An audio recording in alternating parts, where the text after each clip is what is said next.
ये एक त्योहार है और सामाजिक उत्सव जब होते हैं तो स्वाभाविक है उसमें जहां तक मेरा संभव होता मैं शामिल होता भी हूँ। पहले भी, आज भी लोहड़ी के इस त्योहार में यहाँ अपने कार्य क्षेत्र में शामिल होने के लिए आया हूँ।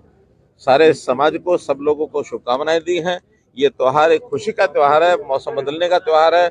एक प्रकार से ऐसा माना जाता है कि मकर संक्रांति जैसे कल का त्योहार है तो सूर्य जो है अपना दक्षिणायन से उत्तरायण की ओर आगे प्रवेश कर जाता है।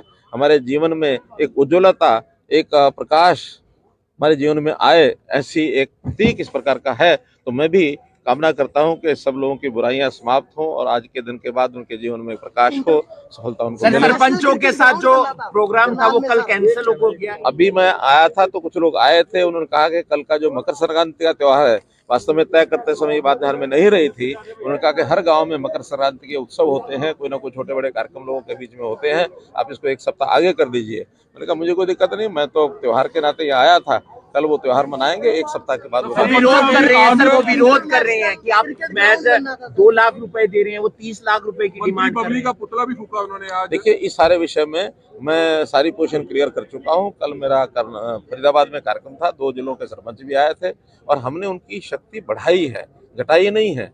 पहले तो उनके हाथ में काम बहुत कम होते थे करवाने वाले, बाकी प्रदेश सरकार के पास फाइलें जाती थी, कभी डायरेक्टर के पास जाती थी, सेक्रेटरी के पास जाती थी।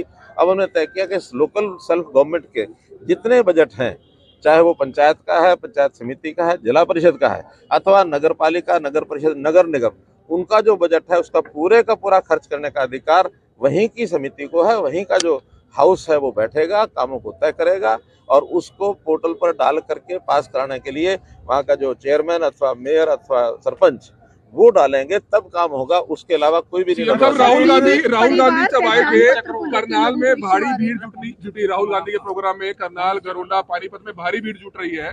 तो क्या लगता है कि आने वाले विधानसभा चुनाव में इससे कोई बीजेपी को कोई नुकसान हो सकता है, कोई असर पड़ सकता है, कांग्रेस मजबूत हो रही है? देखिए, भीड़ कई प्रकार से जुटती है। कभी तो किसी को ज्ञान की बात हो, कोई अच्छा व्यक्ति समाज का होता है उसको सुनने के लिए, कभी किसी कलाकार को देखने के लिए, कभी कभी किसी जमूरे को, नाटककार को देखने के लिए भीड़ जुटती है। अब जिसका नाम ही पप्पू दे दिया और जो इस प्रकार का ड्रामा यहाँ करके गया, वो कहता भी राहुल गांधी तो मर चुका है, मैंने राहुल गांधी को मार दिया है। अब ये फिलॉसफी एक राजनीतिक व्यक्ति किस प्रकार से करता है, वो कहते हैं कि मैं तो अब राजनीतिक आदमी ना होकर के शायद फिलोसफर हो गया हूँ। और जिस प्रकार से जैसे वक्तव्य दिए हैं और क्या क्या बातें नहीं कह दी और क्या क्या व्यवहार नहीं कर दिए, मंच ऐसा है कि जिस व्यक्ति के बारे में कोई प्रेडिक्शन नहीं की जा सकती कि वो क्या है क्या नहीं है, उसको देखने सुनने के लिए अगर भीड़ किसी तमाशा देखने के लिए आती है तो भारी भीड़ जुटती है, तो कोई हैरानी की बात नहीं है।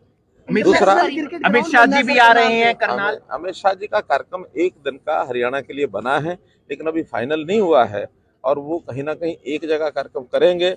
अब वो कहीं भी हो सकता है, करनाल भी हो सकता है, सोनीपत भी हो सकता है, सिरसा भी हो सकता है। कई स्थान प्रपोजल में आए हुए हैं।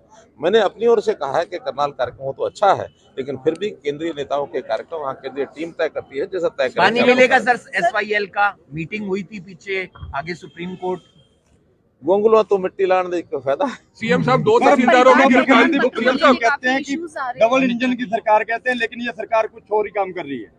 ये डबल इंजन की है और अब तो कई जगह हमारी ट्रिपल इंजन की सरकार हो गई है। नीचे भी हमारी सरकारें हैं, प्रदेश में भी सरकारें हैं, केंद्र में भी सरकारें हैं। अब ये ट्रिपल इंजन की सरकार है और ये भरपूर काम करेगी। जितनी योजना हमारी स्थानीय इकाइयां उनका बजट है वो बनाएंगे, प्रदेश सरकार अपने ढंग से बनाएंगे, केंद्र सरकार का लाभ उनको मिलता ही है। हमने कल ही 1100 करोड़ रुपया ये जो नई पंचायतें बनी है हमारी, इनके लिए रिलीज किया है और 3 महीने के लिए सिर्फ अप टू मार्च।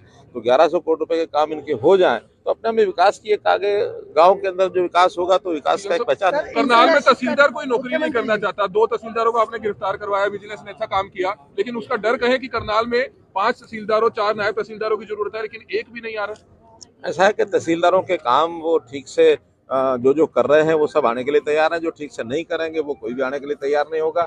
और तहसीलदारों के काम के बारे में जो भी आप वो लोगों को भी जानकारी है, मुझे भी जानकारी है, इसको बहुत सरल कर रहे हैं, बहुत जगह पर का विस्तार कर रहे हैं। रजिस्ट्री का काम एसडीएम्स को भी दे रहे हैं हम, और जो काम ऑनलाइन हो सकते हैं ऑनलाइन करेंगे। अब कोई भी ऑफिस ऐसा नहीं बचेगा जिसमें किसी की मोनोपोली होगी। मल्टीपल काम हर ऑफिस को दिए जाएंगे और हर ऑफिस का काम मल्टीपल लोग कर सकेंगे। सर, परिवार पहचान पत्र में लोगों को पेंडिंग हो गया सर।